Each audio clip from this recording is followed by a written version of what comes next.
ආයුබෝවන් පුතේදුවේ අද දවසේ අපි ආරම්භ කරන්න සූදානම් වෙන්නේ ආර්ථිකයේ වර්ධනය ජනගහනය සංවර්ධනය වගේ අවසාන පාඩම් මේකකයයි සාකච්ඡා කරන්න මේ සූදානම් වෙන්නේ. පුතේ ඔබට සපයපු නිල් පැහැති ආර්ථික වර්ධනය නිබන්ධනය අතට ගන්න. පුතේ මේ ආර්ථික වර්ධනය උගන්වන්නට කලින් මම පුතාට උගන්වන්න යනවා පුංචි සරල වචන දෙකක තේරුම. ආර්ථික වර්ධනය උගන්වන්න කලින් මම පුතාට පුංචි වචන දෙකක තේරුම උගන්වන්න යනවා. ඒ වචන දෙක තමයි පුතේ මෙන්න මේ. විභව නිමෝ සහ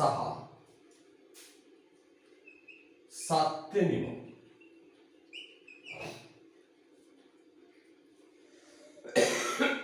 විභව නිමෝම සහ සත්‍ය නිමෝම. මේ විභව නිමෝමට කියනවා තව නිෂ්පාදන ධාරිතාව. තව කියනවා නිෂ්පාදන හැකියාව.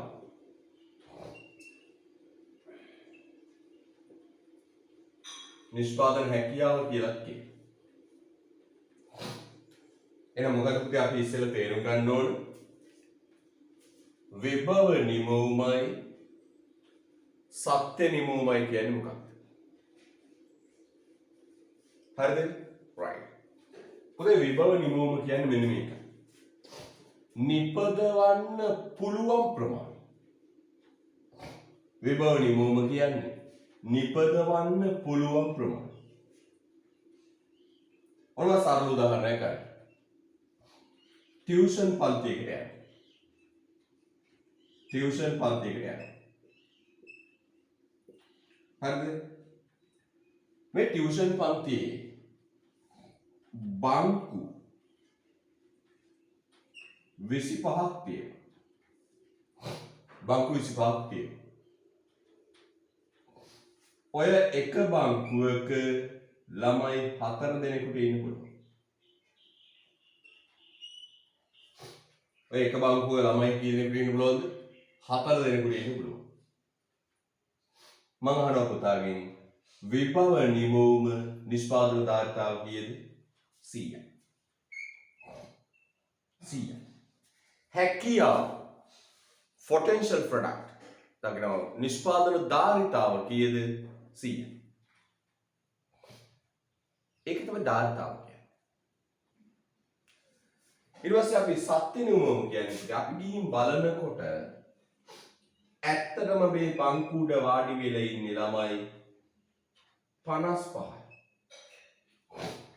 ඒක තමයි පුතේ මොකද්ද? සත්‍ය නිමවුම. තේරුණාද? සත්‍ය නිමවුම. එහෙනම් පුතේ විභව නිමවුම කියන්නේ හරිද? විභව නිමවුම කියන්නේ නිපදවන්න පුළුවන් ප්‍රමාණය. නිෂ්පාදන ධාරිතාවය. අපි නැත්තම් අර නිෂ්පාදන හැකියාවක් පාඩම ඉගෙන ගත්තනේ වචනයක්. නිෂ්පාදන හැකියාව කියලා. අන්නේ. නිෂ්පාදන හැකියාව. නිෂ්පාදන හැකියාව. එහෙනම් පුතේ මෙන්න නිෂ්පාදන හැකියාව. නිෂ්පාදන හැකියාව කියන්නේ පුතේ ඇත්ත වශයෙන්ම නිෂ්පාදන හැකියාව කියන්නේ හදන්න පුළුවන් ප්‍රමාණය. දැන් අපි මේ පත්‍රයෙන් කියනවා හැකියාව 100යි. බංකු 25යි එකක 4 දෙනයි 100යි. හැබැයි අපි ගිහින් බලනකොට ඇත්ත වශයෙන්ම වාඩි වෙලා ඉන්නේ කීයද? 55යි. 55. ඒ 55ට කියනවා පුතේ නමක් මොකද කියන්නේ? සත්‍ය නිමවුම. හරිද? සත්‍ය නිමවුම. ඔය වචන දෙක මතක තියාගන්න. පුතාලා ගෙදර වතුර ටැංකියේ ගහලා තියෙනවා මෙහෙම. වතුර ටැංකිය ගහලා තියෙනවා ලීටර මෙන්න මෙතන ගහලා තියෙනවා ලීටර 500යි. වතුර ටැංකිය එක ගහලා දෙනකොට ලීටර 500යි. ඒ මොකක්ද? විභවතාව, හැකියාව, ධාරිතාව, the capacity. හැබැයි ඇත්තටම පුතේ වතුර ටැංකියට බලද්දී ලීටර 350යි තියෙන්නේ. ඒ මොකක්ද? සත්‍ය නිමව. පැහැදිලිද? ඒ තමයි සත්‍ය නිමව. ගාමන්ට් එක ජුකි මැෂින් 100ක් තියෙනවා. එක මැෂින් එකකින් දවසකට 25ක් මහන්න පුළුවන්. ජුකි මැෂින් 100යි මැෂින් එකකින් 25ක් මහන්න පුළුවන්. නෑ හැකියාව කීයද? 100 වැඩි කිරීම 25 2500යි. අන්න කර්මාන්තශාලාවේ හැකියාව 2500යි. හැබැයි ඇත්ත වශයෙන්ම මහන්නේ 1500යි. හරිද? right. පුතේ මතක තියාගන්න ඔන්න ඔය වචන දෙකේ අර්ථය හොඳින් මතකයේ තබා ගන්න. හැකියාව කියන්නේ හදන්න පුළුවන් ප්‍රමාණය. සත්‍ය නිෂ්පාදනය ඒකම වෙන්නත් පුළුවන්, ඊට වඩා අඩු වෙන්නත් පුළුවන්. පුතේ ආර්ථික වර්ධනය කියන්නේ මෙන්න මේකයි. රටක නිෂ්පාදන හැකියාව විභව නිමවුම, නිෂ්පාදන හැකියාව විභව නිමවුම අඛණ්ඩව ඉහළ යනවා නම් අන්න ඒකට කියනවා පුතේ නමක් ආර්ථික වර්ධනය. එහෙනම් පුතේ ආර්ථික වර්ධනය කියලා කියන්නේ මෙන්න මේක. රටක නිෂ්පාදන හැකියාව. මොකද? රටක නිෂ්පාදන හැකියාව. නිෂ්පාදන හැකියාව ඉහළ යනවා. ඒකට කියනවා පුතේ නමක් ආර්ථික වර්ධනය. බලන්න ඉංග්‍රීසි නිර්වචනයක් තියෙනවා. පුතේ මේ වර්ධනය සංවර්ධනය වගේ පාඩම් වලට ගොඩක් වෙලාවට මේ ඉංග්‍රීසි පොත්පත් ඔය විවිධ ජාත්‍යන්තර ආයතනවල නිර්වචන තමයි අපි දෙන්නේ. ඒ නිර්වචන වල ඉංග්‍රීසි පදත් එහෙම දාලා තියෙනවා. බලන්න ආර්ථික වෘද්ධියේ නිර්වචනයේ ඉංග්‍රීසියෙන් බලන්න. Economic growth is refers to the continuous increase in real GDP. පුතේ real GDP කියන්නේ අර ස්ථාවර මිලට නැත්තම් මූර්ත දලදේශීය නිෂ්පාදනය. real gross domestic product කියන්නේ ස්ථාවර මිලට නැත්තම් මූර්ත දලදේශීය නිෂ්පාදනය. continuous increase කියන්නේ අඛණ්ඩ ඉහළ යාම. අනේ නම් මතක තියාගන්න පුතේ මෙන්න මෙහි. මේ ආර්ථික වර්ධනය කියන්නේ රටේ නිපදවන සත්‍ය භාණ්ඩ ප්‍රමාණය ඉහළ යාම නෙවෙයි. රටේ නිපදවන සත්‍ය භාණ්ඩ ප්‍රමාණය ඉහළ යාම නෙවෙයි. ආර්ථික වර්ධනය කියන්නේ පුතේ රට ඇතුලේ හදන ඇත්ත භාණ්ඩ ප්‍රමාණය ඉහළ යාම නෙවෙයි. ආර්ථික වර්ධනය කියන්නේ පුතේ රටක නිෂ්පාදන හැකියාව ඉහළ යාම. රටක නිෂ්පාදන හැකියාව ඉහළ යාම. හැකියාව මේ පන්තිය කියලා ඔන්න පන්තිය තමයි ආර්ථිකය. මම ගත්ත උදාහරණය. මේ පන්තියේ ළමයි ප්‍රමාණය පුතේ 55 ඉඳලා 80ට වැඩි වෙනවා. ඒ කියන්නේ පුතේ මොකක්ද වැඩි වුනේ? සත්‍ය නිමවුම වැඩි වුණා 55 ඉඳලා 80ට. ඕක පුතේ ආර්ථික වර්ධනයක් නෙවෙයි. ඕක ආර්ථික වර්ධනය නෙවෙයි. ඇත්ත වශයෙන් හදන ප්‍රමාණය 55 ඉඳලා 80ට වැඩි. ඒක ආර්ථික වර්ධනය. මෙන්න පුතේ ආර්ථික වර්ධනය. මේ පන්තියට පුතේ අලුතෙන් කෑල්ලක් අරගෙන අලුතෙන් කෑල්ලක් අරගෙන ඒ කෑල්ලටත් බංකු ටිකක් දැම්මා. හරිද? ඒ කෑල්ලටත් බංකු 5ක් දැම්මා.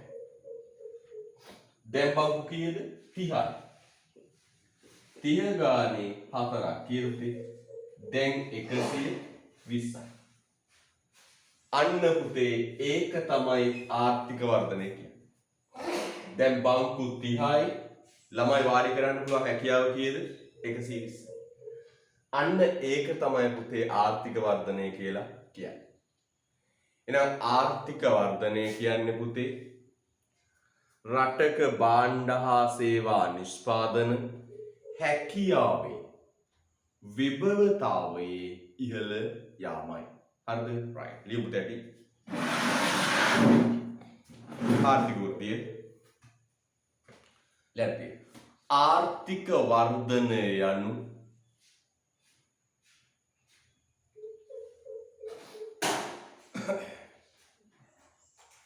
ආර්ථික වර්ධනය යනු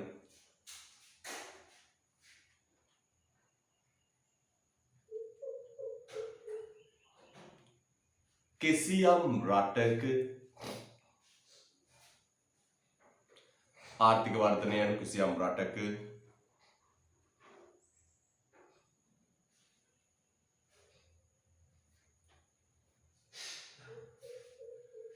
නිෂ්පාදන ධාරිතාවයේ හෙවත් කිසියම් රටක නිෂ්පාදන ධාරිතාවයේ හෙවත් කිසියම් රටක නිෂ්පාදන ධාරිතාවයේ හෙවත්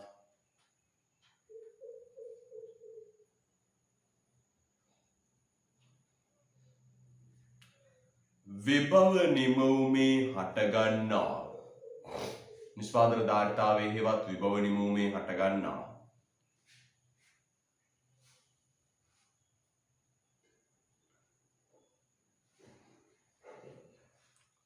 අඛණ්ඩ ඉහළ යාමයි. විභව නිමවුමේ හටගන්නා අඛණ්ඩ ඉහළ යාමයි. විභව නිමවුමේ හටගන්නා අඛණ්ඩ ඉහළ යාමයි. ආයි කියන පුතේ ආර්ථික වර්ධනය යනු කිසියම් රටක නිෂ්පාදන ධාරිතාවයේ හෙවත් විභව නිමවුමේ හටගන්නා ඉහළ යාමයි. හයිලයිට් කරන වචන දෙක පුතේ ධාරිතාවය විභව නිමවුම. ධාරිතාවය විභව නිමවුම. හයිලයිට් කරන වචන දෙක ධාරිතාවය විභව නිමවුම.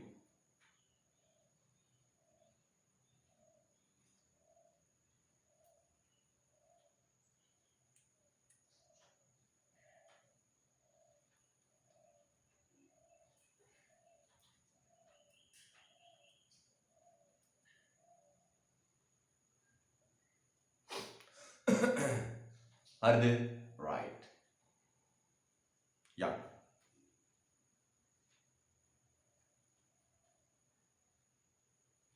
නැතහොත් එනම් කාය කියන මොකක්ද?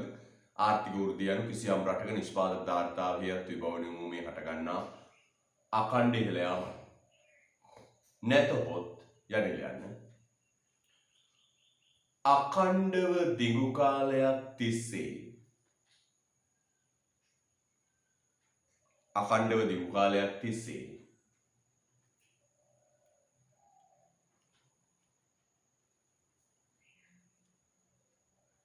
අඛණ්ඩව දිගු කාලයක් තිස්සේ රටක මූර්ත දල දේශීය නිෂ්පාදිතය අඛණ්ඩව දිගු කාලයක් තිස්සේ රටක මූර්ත දල දේශීය නිෂ්පාදිතය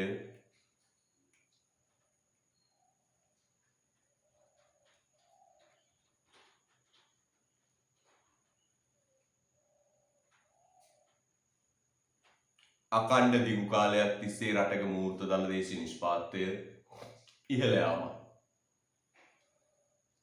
මූර්ත දල දේශීය නිෂ්පාදනය ඉහළ යාමයි. හරිද? right. හොඳයි. දැන් මෙන්න මේ වචනේ තේරුම් ගන්න පුතේ. හරිද?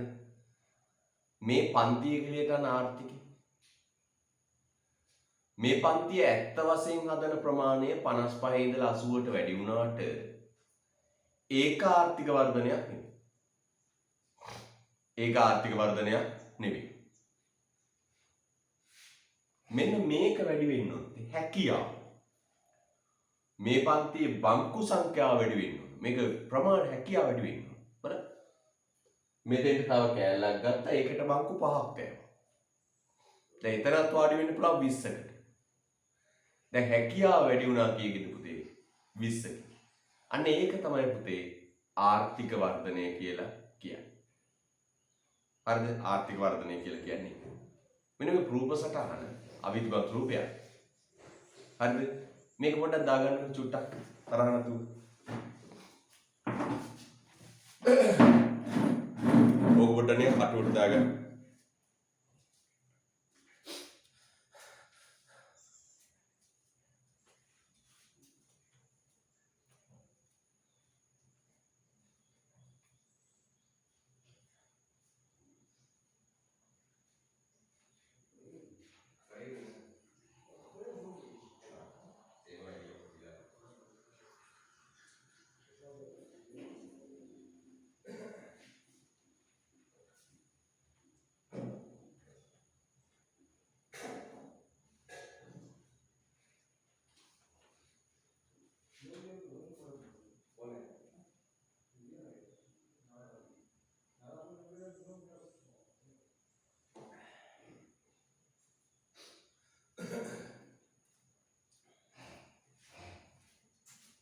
හරිද? right. ඔතනින් පැටලුණු පුතේ option. right. පඩගන්න. ඊළඟ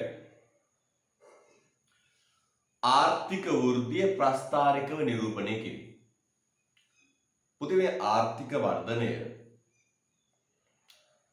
අපිට ප්‍රස්ථාරයක් විදියට නිරූපණය කරන්න පුළුවන්. මෙන්න මේ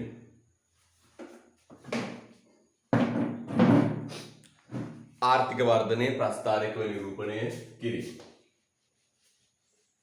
මේ බලන්න හොඳයි.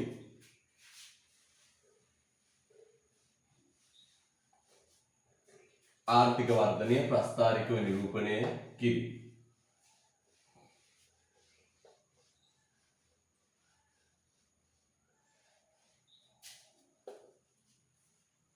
බලන්න. අපිට නිෂ්පාදන හැකියා මායිම් වක්‍රයකින් මේක නිරූපණය කරන්න පුළුවන්. මෙන්න අපි ගත්තොත් මෙන්න ප්‍රාග්ධන භාණ්ඩ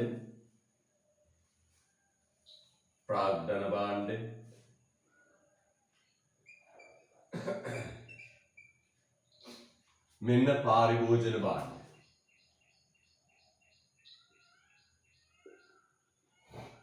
ප්‍රාග්ධන භාණ්ඩයි පාරිභෝජන භාණ්ඩ. හරිද? right.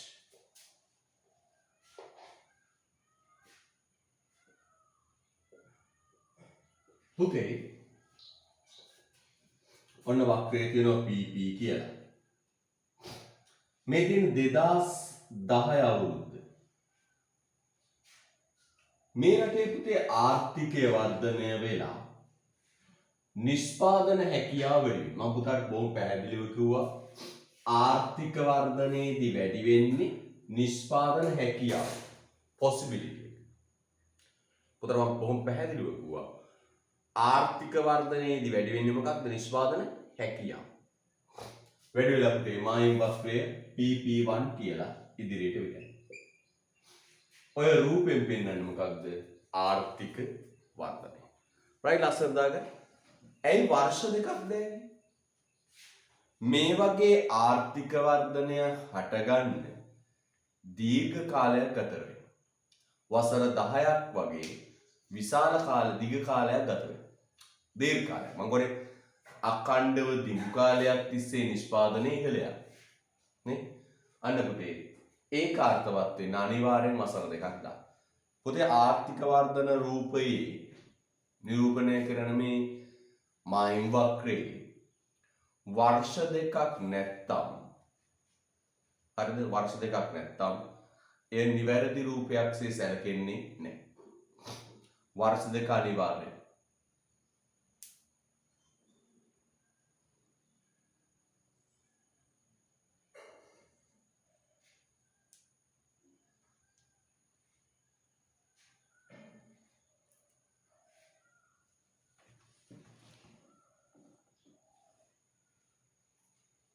හරිද?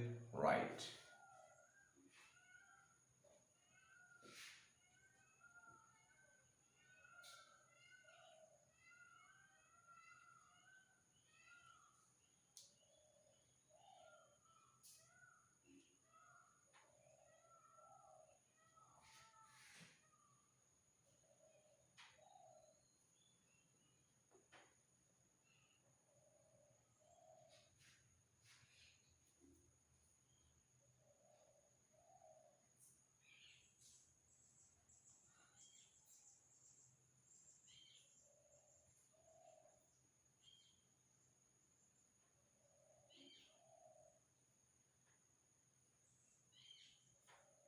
කියවන නිෂ්පාදන හැකියා වක්‍රයකින් නිරූපණය කරනුයේ යම් දෙන ලද අවස්ථාවක ආර්ථිකයේ විභව නිමවයි.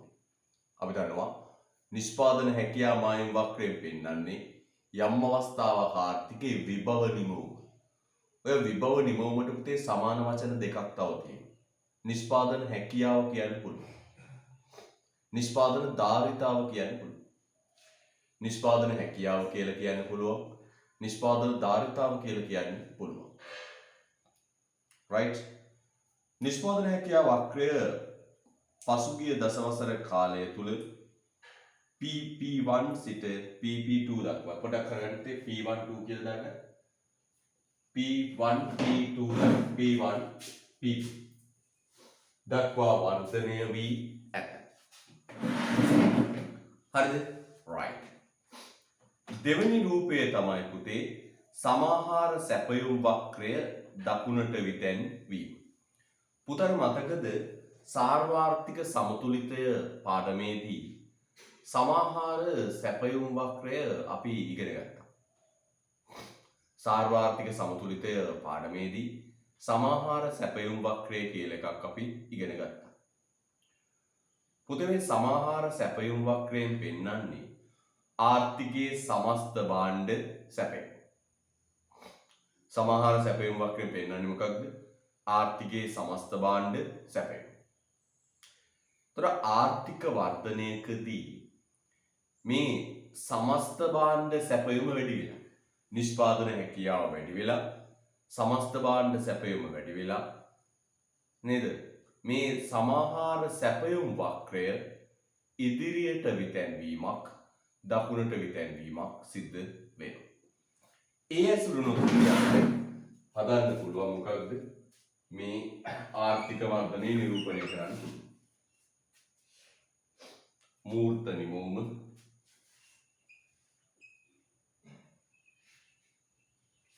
මිල මට්ටම මේ කියන උදේ සමාහාර සැපයුම් වක්‍රය AS LRAS දීර්ඝකාලීන සමාහාර සැපයුම් වක්‍රය 2010 මේ තියෙන්නේ 2020 දීර්ඝකාලීන සැපයුම් වක්‍රය. ඒතර බලන්න පුතේ මේ සමාහාර සැපයුම් වක්‍රය ඉදිරියට විතැන්වීම තුලින් පේන්නේ ආර්ථික වර්ධනය. LRAS1 LRAS2 ලස්සන දායක.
උදාහරණයකින් කියනවා පුතේ.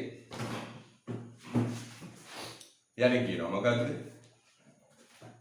දෙගුකාලීන සමාහාර සැපයුම් වක්‍රය පසුගිය දසවසරක කාලය තුල LRAS1 සිට LRAS2 දක්වා දකුණට විතැන්වීමෙන් ආර්ථිකයේ විභව නිමෝමේ වැඩිවීමක් පිළිබිඹු වන බැවින් ආර්ථික වර්ධනයක් ලෙස සැලකේ. තොර ආර්ථික වර්ධනය නිරූපණය කරන්න පුළුවන් රූප සටහන් දෙකක් තියෙනවා. එකක් නිෂ්පාදන හැකියා මායිම් වක්‍ර රූප සටහන. එකක් නිෂ්පාදන හැකියා මායිම් වක්‍ර රූප සටහන. අනිත් එක පුතේ ආත්මේ සමාහාර සැපයුම් වක්‍රය. මොකද්ද සමාහාර සැපයුම් වක්‍රය කියන්නේ? රටේ සමස්ත සැපයුම්. රටේ සියලුම නිෂ්පාදකයන්ගේ සමස්ත සැපයුම දැක්වෙන සැපයුම් වක්‍රය. හරිද? right.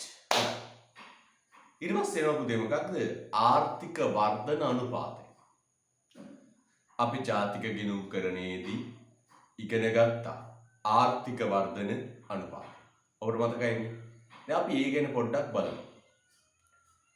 ආර්ථික වර්ධනය මනින්න අපි ජාතික ගිණුම්කරණයේදී ඉගෙන ගත්තා ආර්ථික වර්ධන අනුපාතය. පුතේ මතක් කරමු ආර්ථික වර්ධන අනුපාතය. මතක් කරමු ආර්ථික වර්ධන අනුපාතය.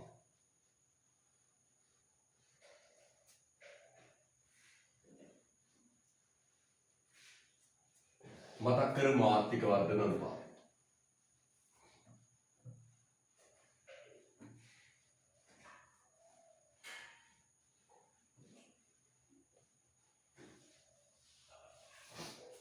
කොහොමද ආර්ථික වර්ධන අනුපාතය ගත්තේ? සූත්‍රය බලමු. ආර්ථික වර්ධන අනුපාතය සමානයි ඉර උඩ දානවා පුතේ සමීප වර්ෂ දෙකක් අතර. සමීප වර්ෂ දෙකක් අතර ස්ථාවර මිල. ඔය ස්ථාවර මිලට කියන වචනෙට අපි සමාන වචනයක් අපිට පාවිච්චි කරන්න පුළුවන්. ඒ තමයි මූර්ත. මූර්ත දදේනි. මූර්ත දදේනි බෙදනවා පෙර වර්ෂයේ ස්ථාවර මිලට නැත්නම් මූර්ත දදේනි කියන. වැඩි කරනවා 100%. අන්න සූත්‍රය. දගලස්සට ආර්ථික වෘද්ධි අනුපාතය. මොකද ආර්ථික වෘද්ධි අනුපාතය කියන්නේ සමීප වර්ෂ දෙකක් අතර ස්ථාවර මිලට දළ දේශීය නිෂ්පාදනය අරගෙන ඒක බෙදනවා පෙර වර්ෂයේ ස්ථාවර මිලට දළ දේශීය නිෂ්පාදනය.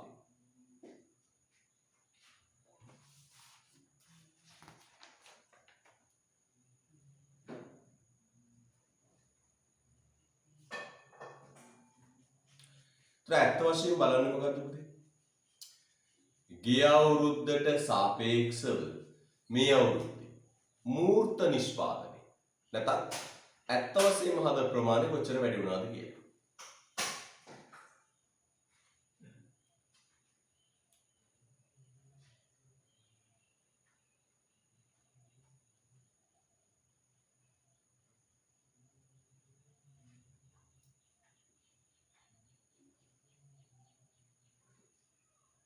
හරිද? right.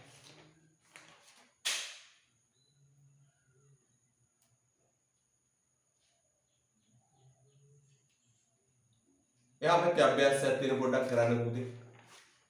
ඊළඟ පිටුපුංචි අභ්‍යාසයක් තියෙන කරන්න. ඊළඟ පිටුපුංචි අභ්‍යාසයක් තියෙන කරන්න.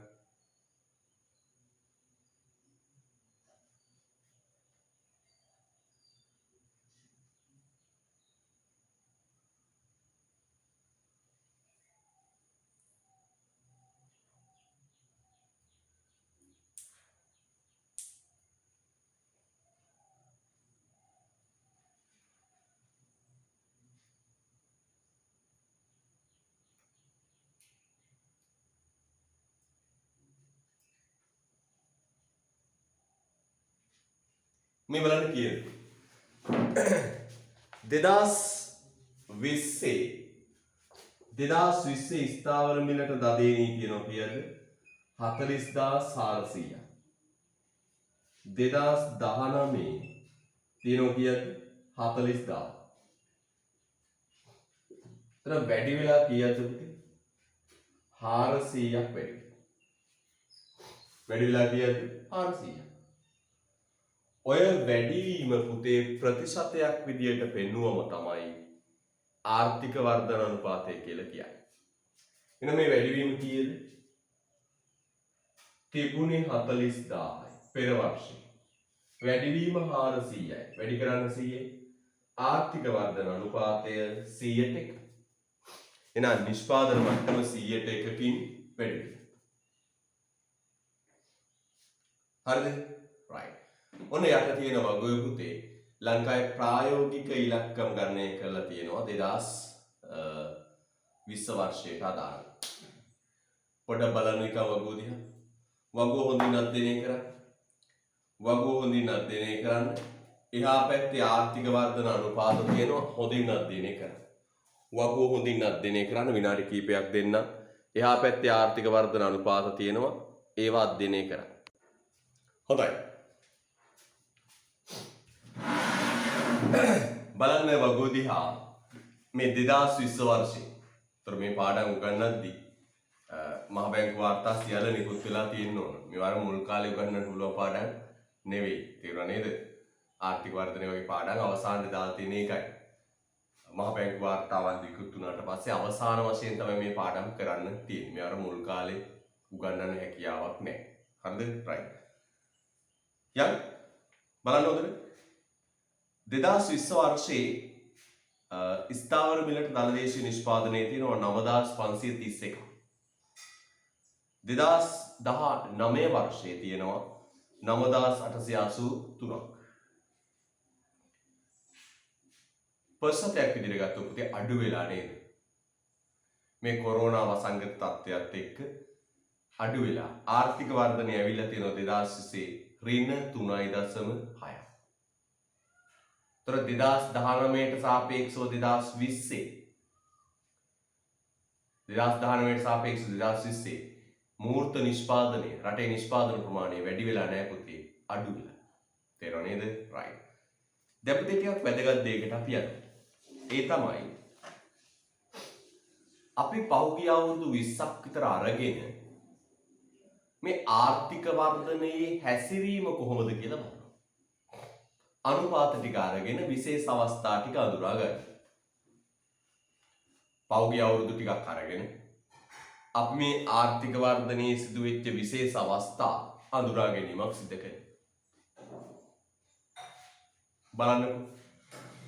1999 ආර්ථික වර්ධන අනුපාතය කීයද 4.3යි. පිළිවෙලට බලන්න. 99 4.3යි.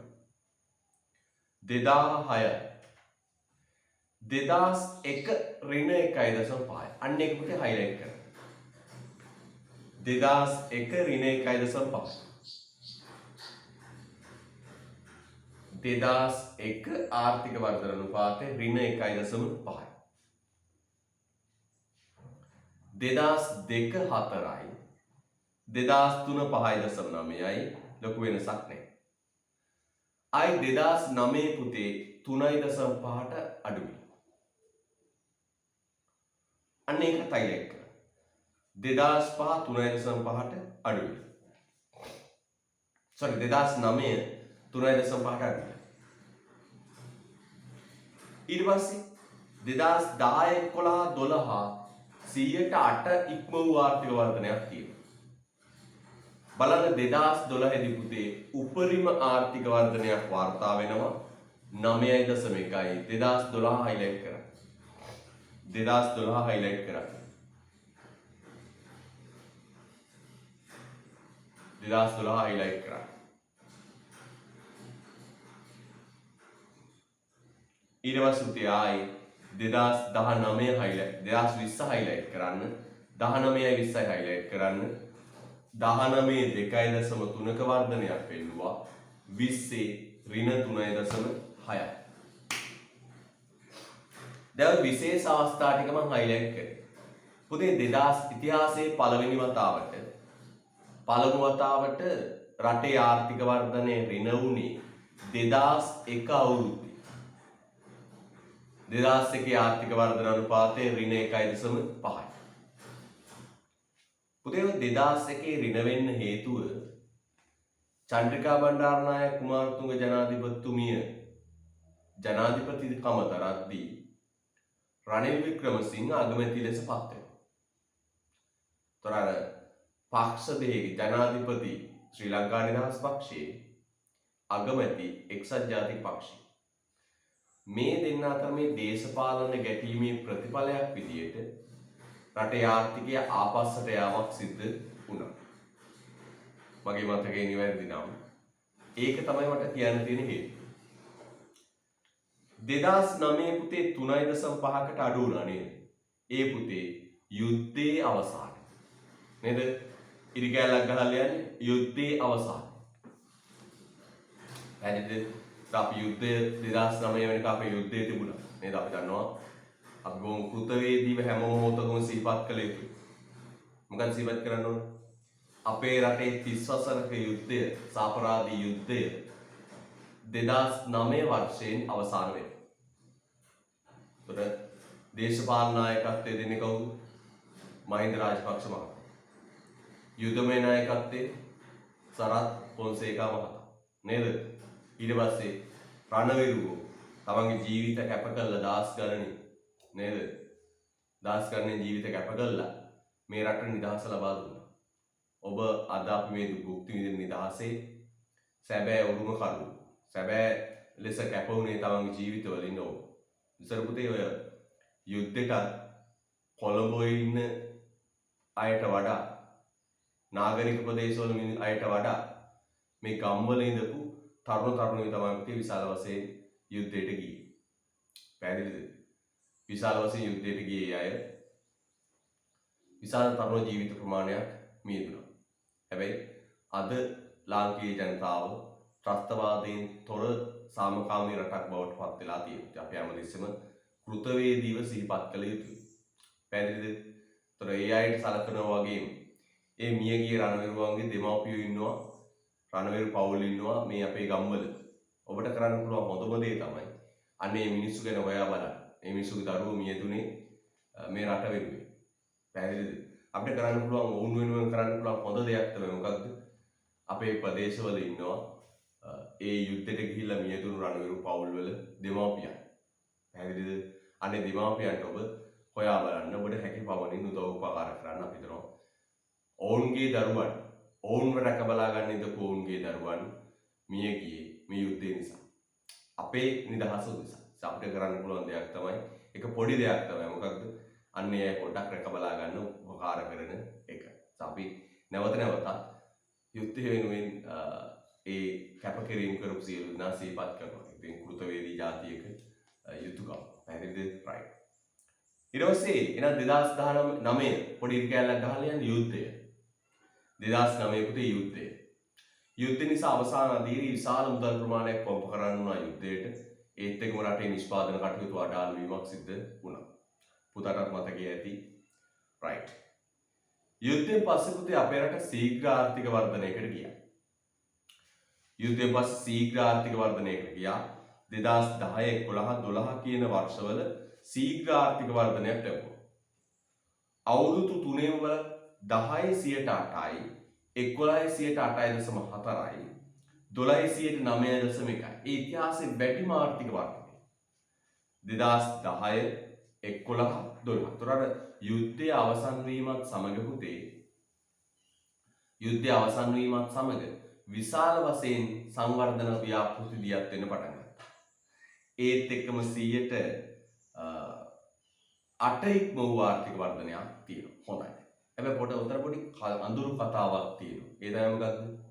ශනිකව මේ රට දියුණු කරන්නේ මේ අය ආර්ථික වර්ධනයකට යන්නේ විදේශ ණය මත පදනම් වෙලා. විශේෂයෙන්ම චීන රජයේ ව්‍යාපෘති එක්ක.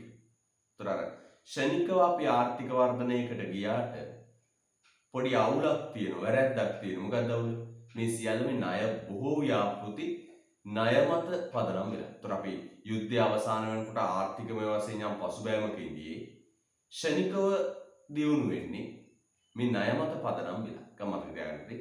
ශීඝ්‍ර ආර්ථික වර්ධනයක් ලැබුවා. නමුත් ගැටලුවකට තියෙන්නේ මේ ආර්ථික වර්ධනය ලබන්නේ බොහෝ ව්‍යාපෘති ණය මත පදනම් වෙලා සිදු කරන නිසා. ඒතර ණය ආරන් දියුණු වෙලා වැඩක් තියද කියන ප්‍රශ්නය මතුවෙනවා.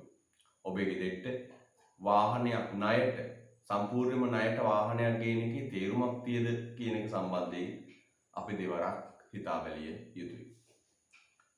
ඊට පස්සේ තෝරන අඩු වේගෙන යනවා 2020 ඍණ 3.6යි. 2019 2.3යි 3.6යි ඍණ.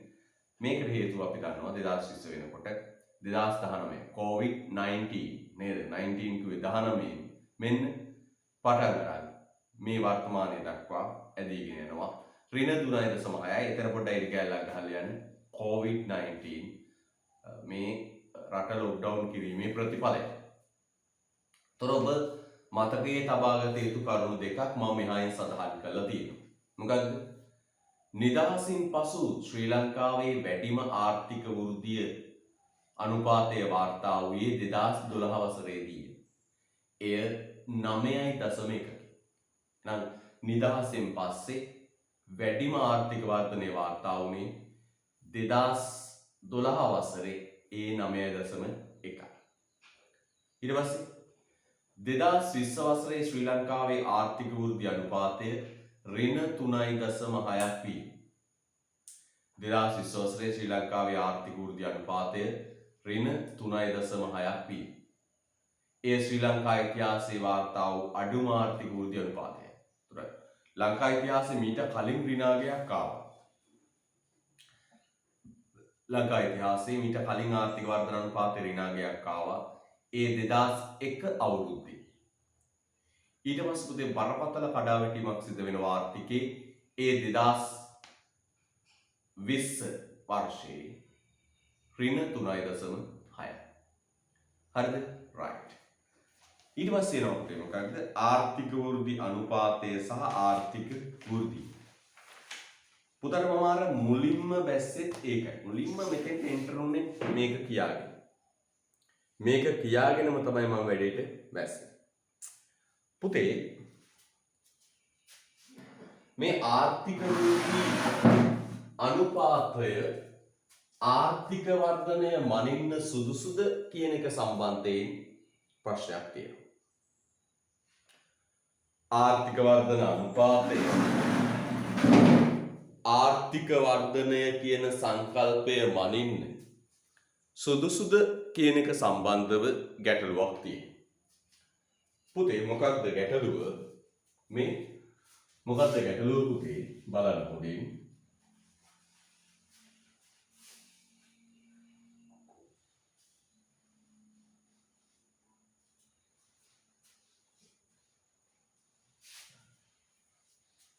මෙන්න මේකයි පුතේ ආර්ථික වර්ධනය කියන්නේ නිෂ්පාදන හැකියාවේ වැඩිවීම. මම පොඩි ලියන්නම්.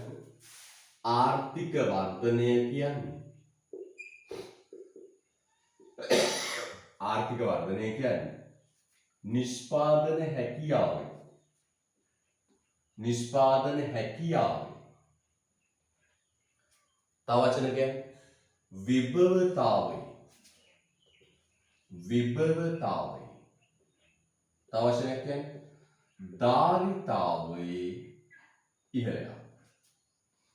නිෂ්පාදන හැකියාවේ විභවතාවයේ ධාරිතාවයේ ඉහළ යාම.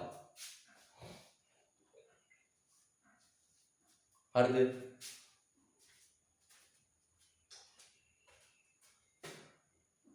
ධාරිතාවයේ ඉහළ යාම. හැබැයි එතෙන්දී පුතේ වෙන්නේ නිෂ්පාදන හැකියාව වැඩි වෙලා මායිම් වක්‍රය ඉදිරියට විතැන්වෙන එක. නිෂ්පාදන හැකියාව වැඩි වෙලා ඉදිරියට විතැන්වෙන එක. මම අර පුතාගේ හැබැයි ආර්ථික වර්ධන අනුපාතයෙන් වෙන්නේ මොකක්ද? ආර්ථික වර්ධන අනුපාතයෙන් වෙන්නේ මොකක්ද? ආර්ථික වර්ධන අනුපාතයේ මනින්නේ පුතේ මොකක්ද? සත්‍ය නිමවුමේ වැඩිවීම. සත්‍ය නිමවුමේ වැඩිවීම.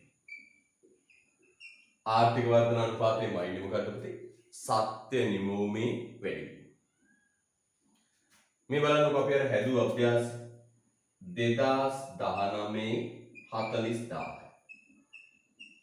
මොකද 40000 කියන්නේ? ඇත්ත වශයෙන් හදපු ප්‍රමාණය. 2019 40000යි. මොකද 40000 කියන්නේ? ඇත්ත වශයෙන් රටේ හදපු ප්‍රමාණය.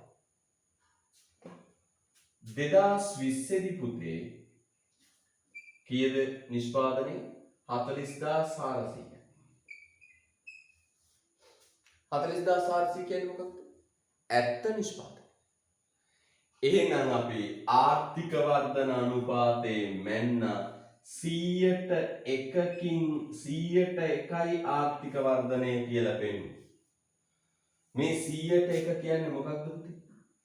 සත්‍ය නිමවුමේ සිදු වැඩිවීම. මේ 100% කියන්නේ මොකක්ද පුතේ? සත්‍ය නිමවුමේ සිදු වැඩිවීම. මේ 100% කියන්නේ මොකක්ද? සත්‍ය නිමවුමේ ඇත්ත නිමවුමේ සිදු වැඩිවීම. ඇත්ත නිමවුමේ සිදු වෙච්ච වැඩිවීම. බැරිද? right. පුතේ මේක නිෂ්පාදන හැකියාව මායිම් වක්‍රයක පෙන්වන්නේ මෙහෙම. මෙන්න 40 මෙන්න නිෂ්පාදනය ඔතන තිබුණා.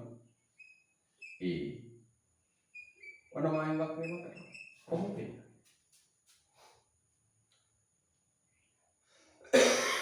බලන්නකොට මේ ආර්ථික වර්ධනය අනුපාතය. ආර්ථික වර්ධනය කියන්නේ නිෂ්පාදන හැකියාවේ විභවතාවේ ධාරිතාවේ ඉහළ යාම. ආර්ථික වර්ධනය කියන්නේ නිෂ්පාදන හැකියාවේ විභවතාවේ ධාරිතාවේ ඉහළ යාම. හරිද? ධාරිතාවේ ඉහළ යාම. ආර්ථික වර්ධන අනුපාතය කියන්නේ සත්‍ය නිමවුමේ වැඩිවීම. ආර්ථික වර්ධන අනුපාතයෙන් මනින්නේ මොකක්ද? මේ සත්‍ය නිමවුමේ සිදුවෙච්ච වැඩිවීම. දැන් ආර්ථික වර්ධන අනුපාතයෙන් මැනලා තියෙන්නේ මොකක්ද? තේරුම් ගන්නකොට. ආර්ථික වර්ධන අනුපාතයෙන් මැනලා තියෙන්නේ මේ සත්‍ය නිමවුමේ වැඩිවීම.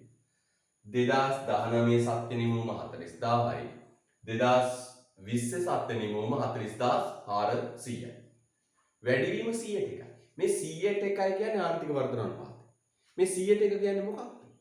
සත්‍ය නිමවුමේ සිදුවෙච්ච වැඩිවීම. ඔබ දන්නවා නිෂ්පාදන හැකියාව මායිම් වක්‍රයකින් සත්‍ය නිමවුමේ වැඩිවීම පෙන්වන්නේ මෙන්න. හරිද? එහෙනම් පුතේ ඔන්න සංකල්ප දෙකක් ආර්ථික වර්ධනයෙන් කියවෙන්නේ මේක. විභව නිමවුම වැඩිවීම.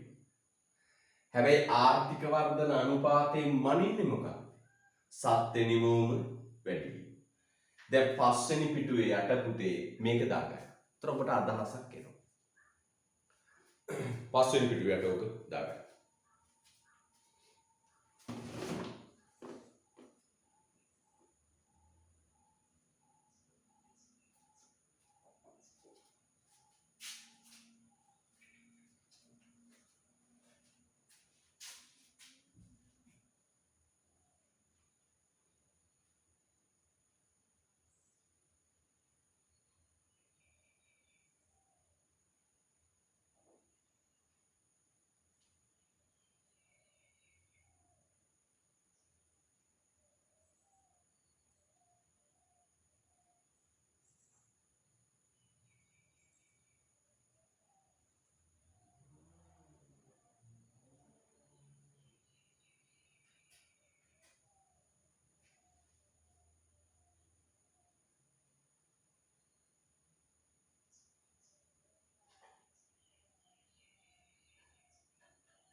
තේරුම් ගන්න. එහෙනම් හොඳට හිතන්න පුතේ ආර්ථික වර්ධන සංකල්පයෙන් කියවෙන්නේ විභව නිමවුමේ වැඩිවීමක් ගැන.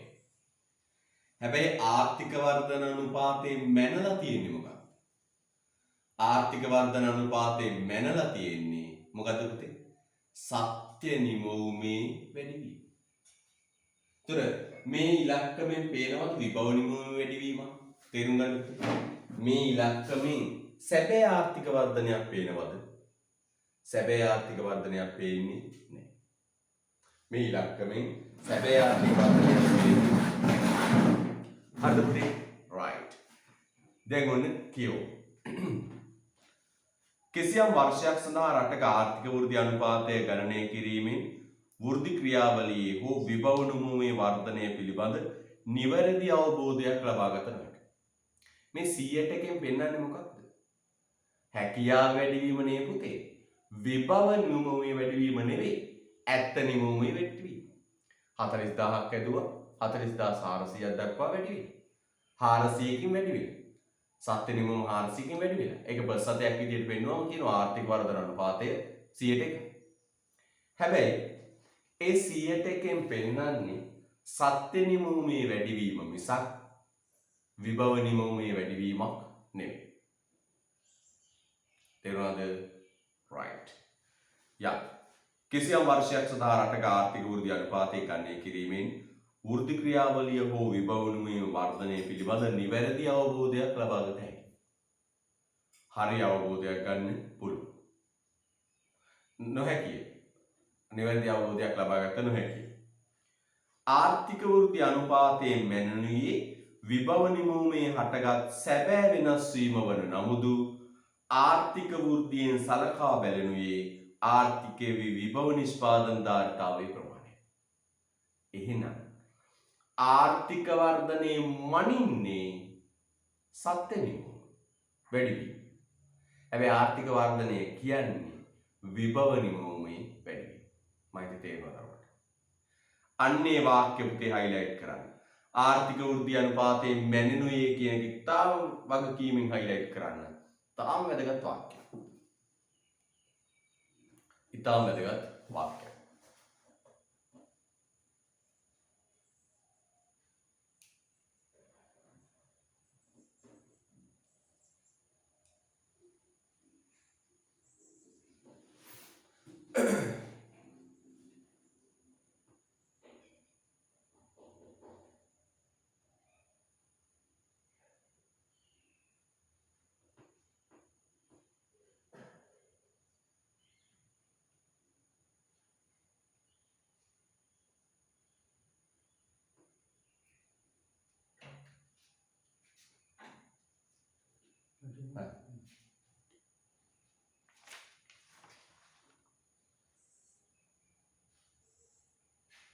හරිද?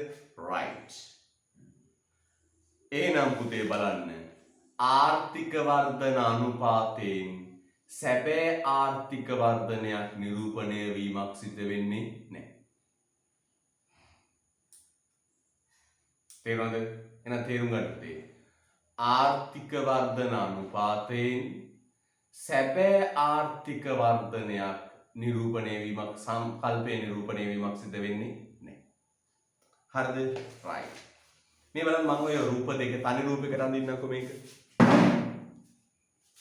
මම ඒක තනි රූපයකට අඳින්නම්කො.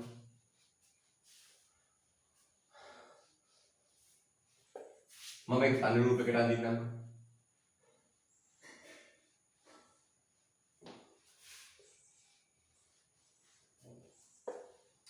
මම ඒක තනි රූපයකට අඳින්නම්කො. මෙන්න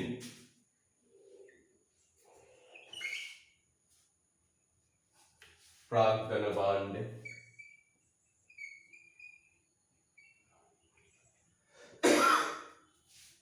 පාරිභෝජන භාණ්ඩ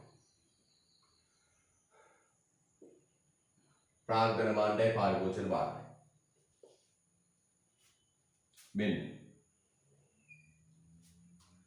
නිෂ්පාදන හැකියාව මනින්වත් ඔළුතේ නිෂ්පාදනය A ගේ ඉඳලා B ට වැඩි A ගේ ඉඳලා B ට වැඩි වෙනවා. මේ සිද්ධ වෙන්නේ මොකක්ද පුතේ? මේ සිද්ධ වෙන්නේ සත්‍ය නිමවුමේ වැඩි. මේ වෙන්නේ මොකක්ද පුතේ? සත්‍ය නිමවුමේ වැඩි. මොකද්ද මේ වෙන්නේ? සත්‍ය නිමවුම වැඩි. පුතේ එතකොට මේ පෙන්නන්නේ සත්‍ය නිමවුමේ වැඩි. එතකොට මේ ආර්ථික වර්ධන අනුපාතයෙන් මනින්නේ මේක. ආර්ථික වර්ධන අනුපාතයෙන් මැන දැක්වේ.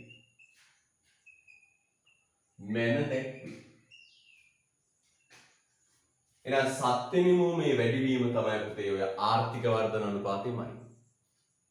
හැබැයි මම මොනවද පුතාගේ? ආර්ථික වර්ධනය කියන්නේ ඕක නෙවෙයි. ආර්ථික වර්ධනය කියන්නේ පුතේ මොකේ වැඩිවීමද? නිෂ්පාදන හැකියාවේ විභවතාවයේ වැඩිවීම. මොකද ආර්ථික වර්ධනය කියන්නේ? නිෂ්පාදන හැකියාවේ විභවතාවයේ වැඩිවීම. ආර්ථික වර්ධනය කියන්නේ පුතේ මෙන්න මේක මොකක්ද? විභව නිමවුමේ වැඩිවීම. B ගේ ඉඳන් C ට සිදුවන මේ වක්‍රයේ විතැන්වීම තමයි පුතේ ආර්ථික වර්ධනය කියලා අපි සලකන්නේ. එහෙනම් මෙතනින් තමයි පෙන්වන්නේ මොකක්ද පුතේ? ආර්ථික වර්ධනය. එහෙනම් මම පුනා ඔබට කියනවා. ආර්ථික වර්ධන අනුපාතයෙන් සැබෑ ආර්ථික වර්ධනයක් පේන්නේ නැහැ.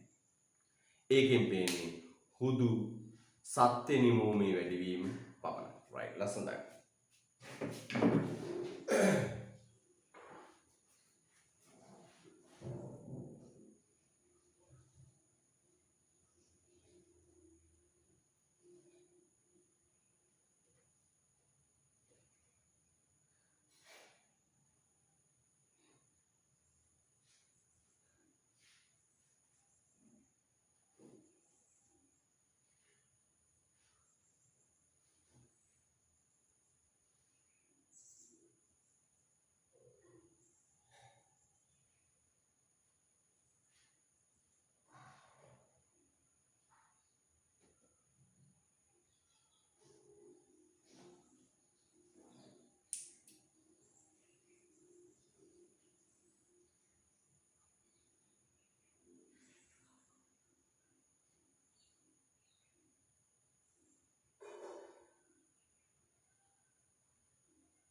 දැන් කියවන්න.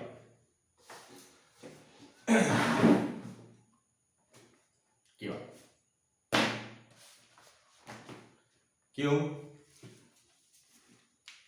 නිෂ්පාදන හැකියා මායිම් වක්‍රයක ඇතුළත පිහිටි ලක්ෂයක සිට නිෂ්පාදන හැකියා මායිම් වක්‍රය මත පිහිටි ලක්ෂය විතැන්වීම ආර්ථික වර්ධනයක් නොවේ.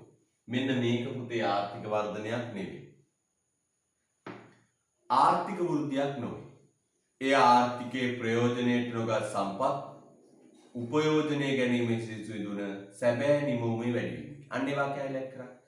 එය ආර්ථිකයේ ප්‍රයෝජනයට නොගත් සම්පත්. මෙතන ඉන්නේ පුතේ සේවා වියුක්ත සම්පත්තිය නිසා. සේවා වියුක්ත සම්පත්තිය නිසා තමයි මෙතන. මේ සේවා වියුක්ත සම්පත් ප්‍රයෝජනයට ගැනීම නිසා සිදුවන වැඩිවීම. සම්පත් උපයෝග ගැනීම නිසා මූර්ත නිමවුම සැබෑ මූර්ත නිමවුමේ වැඩිවීම. මේ පෙන්නන්නේ සැබෑ මූර්ත නිමවුමේ වැඩි වීම. ආර්ථික වෘද්ධි අනුපාතයෙන් මැනෙනුයේද මෙයයි. එහෙනම් ආර්ථික වර්ධන අනුපාතයෙන් මනින්නේ මොකද්ද පුතේ? මෙන්න මේක. ආර්ථික වෘද්ධි අනුපාතයෙන් මනින්නේ මොකක්ද? මෙන්න මේක. හරිද? right. ඊට පස්සේ කියනවා නිෂ්පාදන හැකියාව මායිම් වක්‍රය PP සිට PP1 දක්වා. අන්න දාන්න පුතේ එතන. PP1 කියලා දාන්න. PP කියලා දාන්න. P1 කියලා දාන්න.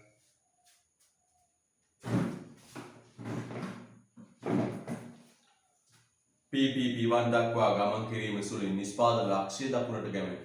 නිෂ්පාදන ලක්ෂ්‍ය දක්ුණට විතැන්වීම BC දක්වා ආර්ථික වෘද්ධිය ලෙස සැලකේ. නම් BC දියට මෙහෙම හැකියාව ඉස්සරහට ගියොත් පුතේ ඒකෙන් තමයි පෙන්වන්නේ මොකක්ද? ආර්ථික වර්ධනය. හරිද? වැඩිවීමක් නිරූපණය කෙරේ. ඒ අනුව ආර්ථික වෘද්ධි ක්‍රියාවලිය පිළිබඳ කිසියම් තක්සේරුවක් කිරීම සඳහා වසර 10කට වඩා මෙතෙන් මොකක්ද අවුල? එහෙනම් පුතා පිළිගත්තා මේ ආර්ථික වර්ධන අනුපාතයෙන් සැබෑ ආර්ථික වර්ධනය අපි ආර්ථික විද්‍යාවේ කරන නිර්වචනමය අවබෝධය නිර්වචනමය පැහැදිලි කිරීමෙන් අර්ථකථනය එන්නේ. පැහැදිලිද? අන්න පුතේ විකල්ප දෙකක් තියෙනවා මේකට. එහෙනම් ආර්ථික වර්ධන අනුපාතය not suitable මොකටද? ආර්ථික වර්ධන සංකල්පයමයි. එහෙනම් කියනවා බලන්න යටින් ඒ අනුව ආර්ථික වෘද්ධි ක්‍රියාවලිය පිළිබඳ කිසියම් තක්සේරුවක් කිරීම සඳහා වසර 10ක් වූ වැඩි කාලයකට අදාළ ආර්ථික වෘද්ධි අනුපාතයේ සාමාන්‍යීකරණය කළ යුතුයි. ආර්ථික වෘද්ධිය මයින විකල්ප ක්‍රම දෙකක්.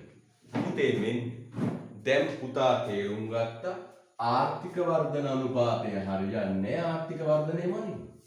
එහෙනම් විකල්ප තියෙන්න එපා. මෙන්න පුතේ විකල්ප. මෙන්න විකල්ප. මොනවද විකල්ප? මම විකල්ප දෙක ලියනවා. පළවෙනි පුතේ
මේක තියෙන විකල්ප තමයි පුතේ මෙන්න මේක. අවුරුදු 10ක ආර්ථික වර්ධන අනුපාත අරගෙන ඒවයි සාමාන්‍යයෙන් ගන්න. එකතු කරනවා අවුරුදු 10ක ආර්ථික වර්ධන අනුපාත ටික. එකතු කරලා බෙදනවා කිට කියන්නේ 10. අන්න ඒ යගේ ගන්න. නැත්තම් කාර්යයත් සමග ප්‍රතිශීර්ෂ මූර්ත දල ජාතික ආදායමේ හට ගන්නා වැඩිවීම සලකා බලන්න. ලස්සනයි. ආර්ථික වෘද්ධි අනුපාතයේ සාමාන්‍ය සලකා බලනවා. නැත්තම් කාලයක් සමග ප්‍රතිශීර්ෂ මූර්ත දල ජාතික ආදායම. අපි කියනවා ඒක පුද්ගල දල ජාතික ආදායම සලකා බලනවා.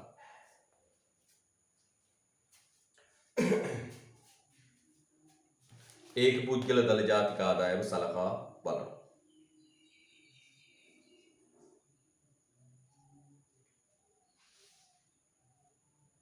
හොඳයි. බලන්න කොහෙද? දගලස්සන්ට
මේ බලන්න පුතේ හොදට.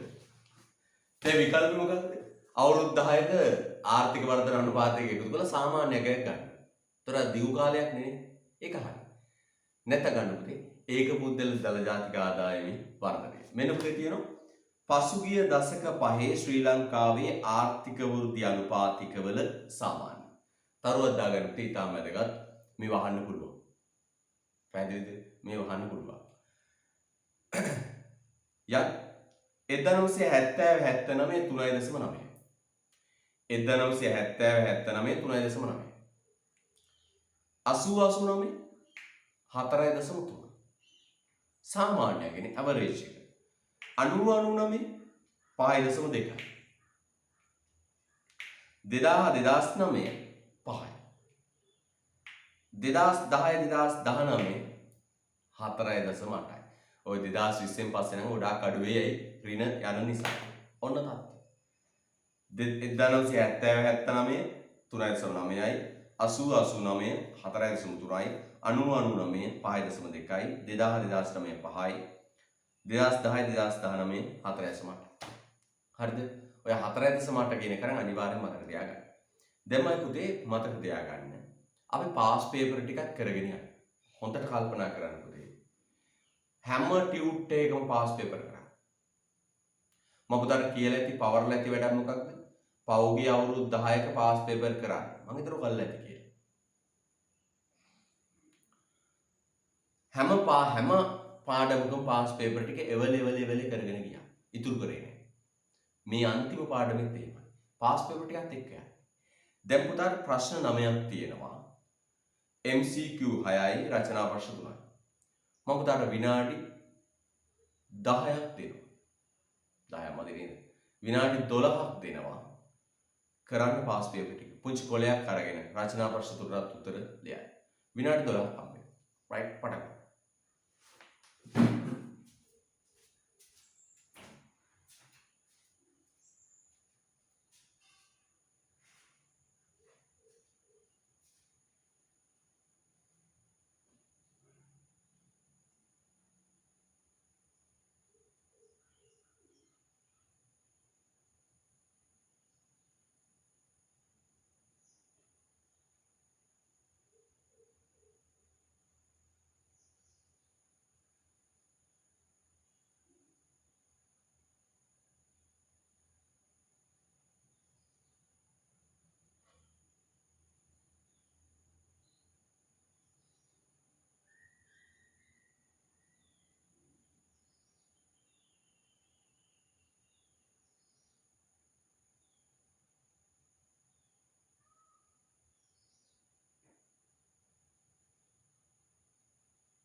right.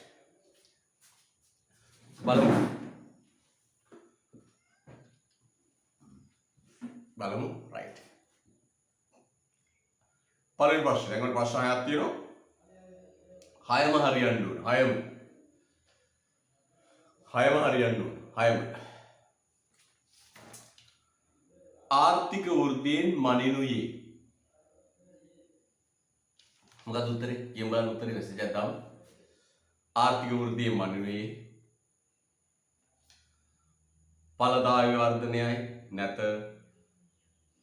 නාමික දදේනී වර්ධනයයි නැත, ප්‍රාග්ධන සම්පාදනයේ වර්ධනයයි නැත, ප්‍රාග්ධන කර්මාන්තයේ උත්තරංක 3 මූර්ත නිමවුමේ වර්ධනයයි. මූර්ත නිමවුමේ වර්ධනයයි. හොඳයි. එහෙනම් උත්තරංක 3. 2. සාමාන්‍යයෙන් ආර්ථික වෘද්ධිය නිර්වචනය කරනුයේ සාමාන්‍යයෙන් ආර්ථික වර්ධනය නිර්වචනය කරනුයේ නිමවුම කරනුයේ උත්තරංක 2 පුතේ කාල පරිච්ඡේදයක් තුල මූර්ත නිමවුමේ හටගන්නා ඛණ්ඩ වර්ධනය වශයෙන්. කාල පරිච්ඡේදයක් තුල මූර්ත නිමවුමේ හටගන්නා ඛණ්ඩ වර්ධනය නේද? අප අවුරුදු 10ක් තිස්සේ සිදුවන වැඩිවීම. උත්තරංක 2. තුන්වෙනි ප්‍රශ්නේ 2010-2019 කාල පරිච්ඡේදය තුල ශ්‍රී ලංකාවේ මූර්ත දල දේශීය නිෂ්පාදනයේ සාමාන්‍ය වර්ධන වේගය කොච්චරයි? මූර්ත දල දේශීය නිෂ්පාදනයේ සාමාන්‍ය වර්ධන වේගය කොච්චරයි? කීයද පුතේ? 4.8 4.8යි උත්තරංක 5. 1900 එන බලන්න පුතේ. මෙය පාඩම් කරගන්න ඕන නේද? ඔව් අනිවාර්යෙන් පාඩම් කරගන්න ඕන. 1950ට පසුව මේ දක්වා ශ්‍රී ලංකාව විසින් අත්කරගෙන ඇති ඉහළම ආර්ථික වෘද්ධි වේගය වනුයේ 1950න් පස්සේ මේ දක්වා අත්කරගෙන ඉන්න ඉහළම ආර්ථික වර්ධන වේගය තමයි පුතේ 9.1. 9.1. ඊට පස්සේ ආර්ථික වෘද්ධි අනුපාතයෙන් මැනෙනුයේ ආර්ථික වෘද්ධි අනුපාතයෙන් මනින්නේ මොකද්ද කියලා. ආර්ථික වෘද්ධි අනුපාතයෙන් මැනෙනුයේ උත්තර අංක 4 නිමවුම වෙනස් වීමේ ශීඝ්‍රතාවය. නිෂ්පාදනයේ වැඩිවීමේ ශීඝ්‍රතාවය. නිමවුම වෙනස් වීමේ ශීඝ්‍රතාවය.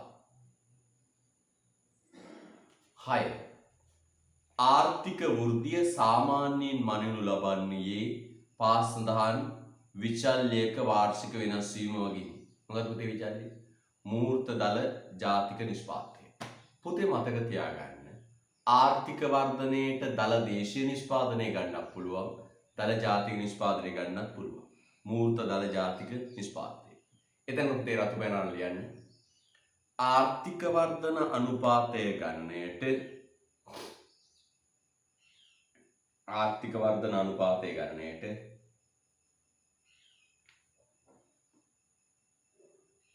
මූර්ත දල ජාතික ආදායමද මූර්ත දල ජාතික ආදායමද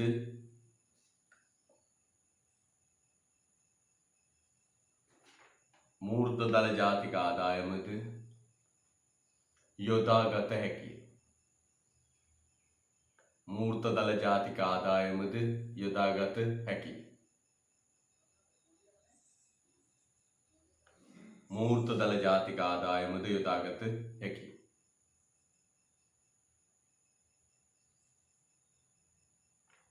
හරිද? මූර්ත දල ජාතික ආදායමද යොදාගත හැකිය. යා මූර්ත දල ජාතික ආදායමද යොදාගත හැකිය. හරිද? right. 6න් කීයක් හරිද? අමාරු නෑ පුතේ මේ පාඩම්. නේද? මේ පාඩම් අමාරු නෑ. ඊට පස්සේ ආර්ථික වෘද්ධියේ තීරක. ආර්ථික වෘද්ධියේ තීරක. සරල භාෂාවෙන් ලියන්න පුතේ උඩින් ආර්ථික වර්ධනය තීරණය කරන සාධක. ආර්ථික වෘද්ධියේ තීරක උඩින් ලියන්න. ආර්ථික වර්ධනය තීරණය කරන සාධක.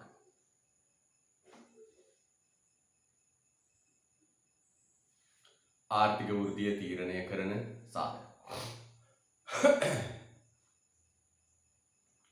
ආර්ථික වෘද්ධිය තීරණය කරන සාධක. යා පුතේ රටක ආර්ථික වර්ධනයක් සිද්ධ වෙන්න නම් රටක නිෂ්පාදනයේ වැඩිවීමක් සිද්ධ වෙන්න නම් මෙන්න මේ කියන දේවල් සිදු විය යුතුයි. ආර්ථික වර්ධනයක් සිද්ධ වෙන්න නම් මෙන්න මේ කියන දේවල් තියෙන්න ඕන. පළවෙනි එක මොකද්ද පුතේ? ලියන්න අංක 1. හිතකර සානුබල පද්ධතියක් පැවතීම. හිතකර සානුබල පද්ධතියක් පැවතීම. හිතකර සානුබල පද්ධතියක් පැවතීම.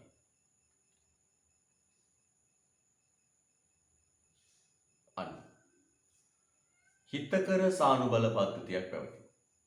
ඒ කියන්නේ හිතකර හොඳ සානුබල පද්ධතියක් තියෙනට ඕන.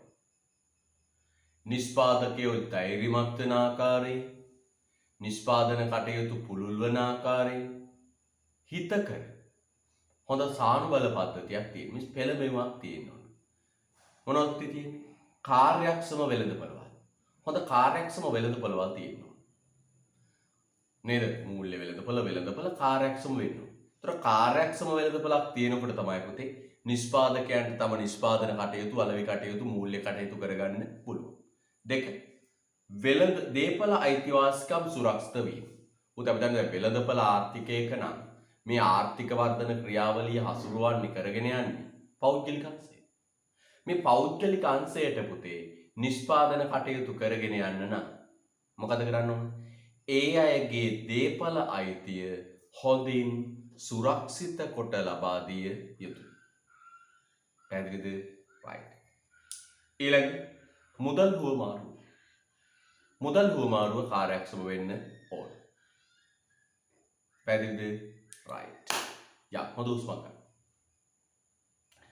අංක 2 සම්පත් සම්භාරය ඉහළ යාම. දෙකලියටේ සම්පත් සම්භාරය ඉහළ යාම.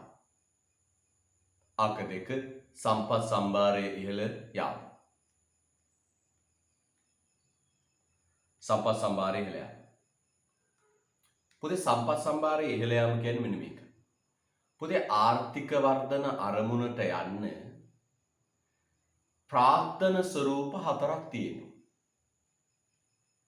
4ම තියෙනවා කියලා එකක් නැහැ ඉතින්. මේ 4 තියෙනවා නම් ආර්ථික වර්ධනයට යන්න පුළුවන්. මෙන්න මේ සම්පත් 4 වැඩි වෙනවා නම් ආර්ථික වර්ධනයට යන්න පුළුවන්. මොකද්ද පුතේ? භෞතික ප්‍රාග්ධනය වැඩිවීම, මානව ප්‍රාග්ධනය වැඩිවීම, ස්වාභාවික ප්‍රාග්ධනය වැඩිවීම, සමාජ ප්‍රාග්ධනය වැඩිවීම. ප්‍රාග්ධන ස්වරූප 4 කියන්නේ භෞතික ප්‍රාග්ධනය, නැත්නම් අපි කියනවා ස්ථාවර ප්‍රාග්ධනය, මූර්ත ප්‍රාග්ධනය, මානව ප්‍රාග්ධනය, ස්වභාවික ප්‍රාග්ධනය සහ සමාජ ප්‍රාග්ධනය වැඩි වෙන්නට ඕන. තුන්වෙනි කියන්නේ ඵලදායීතාව ඉහළ යාම. තුන්වෙනි කියන්නේ ඵලදායීතාව ඉහළ යාම.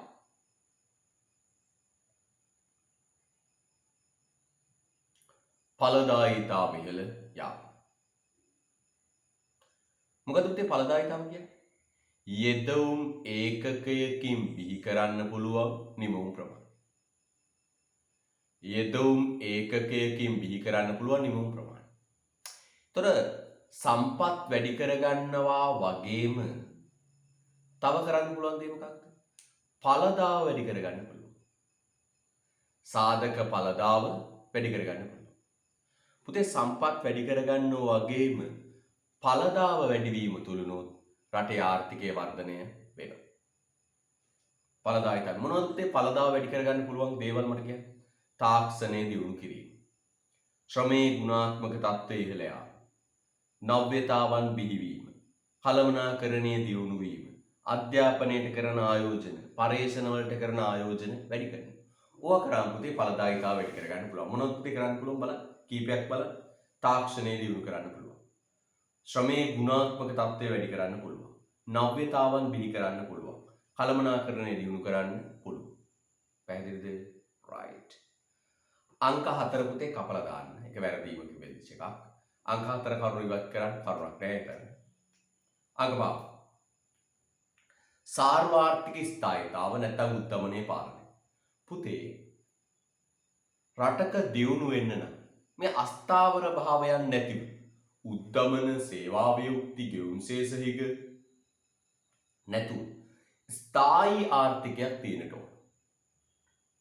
රටේ හොඳ ස්ථාවර ආර්ථිකයක් තියෙනට ඕන. එතකොට ආර්ථිකයේ ස්ථායීතාව තියෙනවා නම් පුතේ ආර්ථිකයේ ඉබේ වර්ධනය වෙනවා. ඉබේ වර්ධනය වෙනවා.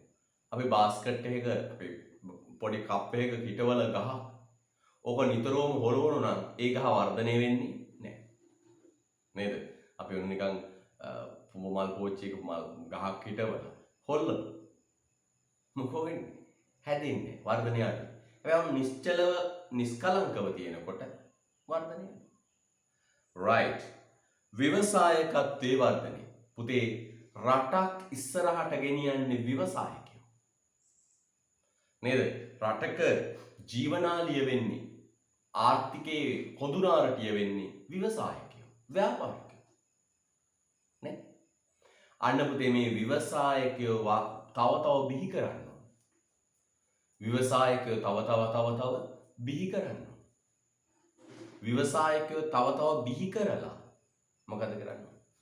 තව ව්‍යවසායකයෝ බිහි කරන්න. පුළුවන් තරම් ව්‍යවසායකයෝ බිහි කරන්න. එතකොට තමයි පුතේ නිෂ්පාදන කටයුතු පුළුල් වෙලා ආර්ථිකයේ වර්ධනය වෙන්නේ. ඊළඟ යහපාලනය. අර පහුගිය ආණ්ඩුවට අර ආණ්ඩුවේ තේමා පාඩේ වුණේ යහපාලනයක් ඇති කිරීම කියන එක. පුතේ යහපාලනය කියන්නේ යහපත් පාලන රටාව කියන එක. හොඳ පාලන රටාවක් කියන එක. හොඳ ධාර්මික පාලන රටාවක්, යහපත් පාලන රටාවක් තියෙන එක. අර කතාවක් ගාතාවක් තියෙනුනේ. දේවෝ වස්සතු කාලේන සස්ස සම්පatti හේතුත පීතෝ භවතු ලෝකෝච රාජා භවතු ධම්මිකෝ. කලට වැසි වසින්නට කෙත්වතු සරු සහරයෙන් පිරෙන්නට ජනයා ප්‍රීතියෙන් පිනා යන්නට ධාර්මික රජෙකු දැහැමින් රට පාලනය කළ යුතුය. තුර රටේ නිෂ්පාදනය වර්ධනය වෙලා රටේ ආර්ථිකය දියුණු වෙන්න නම් යහපත් පාලන රටාවක් තියෙනවා. වංචා දූෂණ වලින් තොර, නාස්ති කිරීම අපතේ යාම් වලින් තොර, විනිවිද භාවයක් තියෙන, හොඳ නීති රීති පද්ධතියක් තියෙන යහපත් පාලන රටාවක් තියෙනවා. එහෙම යහපත් පාලන රටාවක් ගොඩනගන රටක ඉබේම රටේ ආර්ථිකය වර්ධනය වෙනවා. දේශපාලන ස්ථාවරත්වය හා වෘද්ධි කළමනාකරණ ප්‍රතිපත්ති. පුතේ, ස්ථාවර දේශපාලනයක් තියෙනට ඕන. රටේ රජය අස්ථාවරයි. දැන් බලන්න හොඳට. රටේ රජය පැත්තේ නෙමෙයි ජනතාව ඉන්නේ. ජනතාව විසින්ම රජය පත් කරනවා. ජනතාව විසින්ම රජය පත් කළා.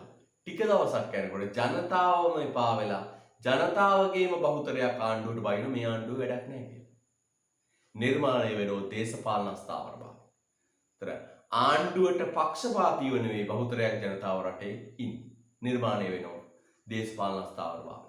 පුතේ, දේශපාලන අස්ථාවරභාවයක් ගොඩනැගෙන කිසිම අවස්ථාවක රටක ආර්ථික වර්ධනයකට තියෙන ඊට ප්‍රස්තාවන් සීමා. පැහැදිලිද? රයිට්. ඊළඟ නිර්බාධ වෙළඳාම හා ආර්ථික නිදහස. මේ අපි ලෝක වෙළඳපොලේ පුතේ වාසිය ගන්න අපි ඉගෙන ගත්තනේ සාපේක්ෂ වාසි නිරපේක්ෂ වාසි. අන්නේ සාපේක්ෂ වාසි නිරපේක්ෂ වාසි බලලා ලෝක වෙළඳපොලේ ගෝලීය වෙළඳපොලේ වාසිය අපි ගන්නට ඕන. ඒ වාසිය අරගෙන අපි දියුණු වෙන්නට ඕන. එනම් පුතේ ඔන්න ආර්ථික වෘද්ධිය තීරණය කරන සාධක. අයිසරයක් කියාගෙන ගියොත් හිතකර සානුබල පද්ධතියක් පැවතීම, සම්පත් සම්භාරය ඉහළ යාම, ඵලදායීතාව ඉහළ යාම, සාර්වාර්ථික ස්ථායීතාව, ව්‍යවසායකත්ව වර්ධනය, යහපාලනය, දේශපාලන ස්ථාවර භාවය හා නිර්බාධ අබාධ වෙළඳාම. ආර්ථික වෘද්ධියේ ප්‍රතිලාභ වචන තුනක් මම දාලා තියෙනවා. මොකද්ද? ප්‍රතිලාභ, වාසි, වැදගත්කම්. ආර්ථික වෘද්ධියේ ප්‍රතිලාභ, වාසි, වැදගත්කම්. මොකද පුතේ මේ ආර්ථික වර්ධනයේ තියෙන ප්‍රතිලාභය? මොකද පුතේ මේ ආර්ථික වර්ධනයේ තියෙන වාසිය? මෙන්න මේකයි කතාව. පුතේ, ලෝකේ හැම රටක්ම තරංගකාරී ලෙස එකිනෙකා අභිභවා යමින් ආර්ථික වර්ධන ඉලක්කම වැඩි කරගන්න උත්සාහ කරනවා. ලෝකේ හැම රටක්ම තරඟකාරී ලෙස අනෙක් රටට වඩා තමන්ගේ රටේ ආර්ථික වර්ධන ඉලක්කය වැඩි කරගන්න උත්සාහ කරමින් කටයුතු කරමින් ඉන්නේ. ඇයි මේ? හේතුව පුතේ, ආර්ථික වර්ධනයත් එක්ක රටේ ආර්ථික වර්ධනයත් එක්ක විශාල ප්‍රතිලාභ ප්‍රමාණයක් ජනිත වෙනවා. ආර්ථික වර්ධනයත් එක්ක විශාල ප්‍රතිලාභ ප්‍රමාණයක් ජනිත වෙනවා. අන්න ආර්ථික වර්ධනයත් එක්ක ජනිත වන මේ විශාල ප්‍රතිලාභ ප්‍රමාණය ලබා ගන්න සෑම රටක්ම ආර්ථික වර්ධනය තම ප්‍රමුඛ ප්‍රධාන පළමු ඉලක්කය බවට පත් කරගෙන ඉන්නේ. පැහැදිලිද? රයිට්. පළමු ඉලක්කය බවට පත් කරගෙන ඉන්නවා. රයිට්. ලියන්න යටින් අංකේ වාක්‍යයක් ලියන්නකෝ. ආර්ථික ප්‍රතිලාභ වාසි වැදගත්කම කියන කුඩින් ලියන්න අංකයක් දාන්න. ලියන්න. ලෝකයේ සෑම රටක්ම ලෝකයේ සෑම රටක්ම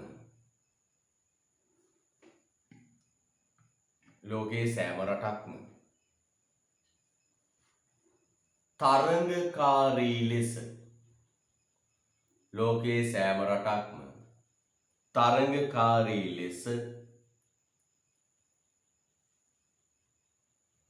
ලෝකයේ සෑම රටක්ම තරඟකාරී ලෙස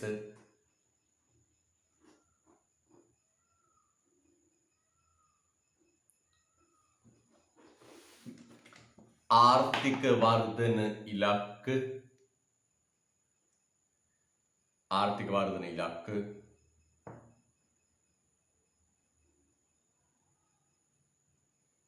පසුපස හඹා යයි. ආර්ථික වර්ධන ඉලක්ක පසුපස හඹා යයි. ආර්ථික වර්ධන ඉලක්ක පසුපස හඹා යයි.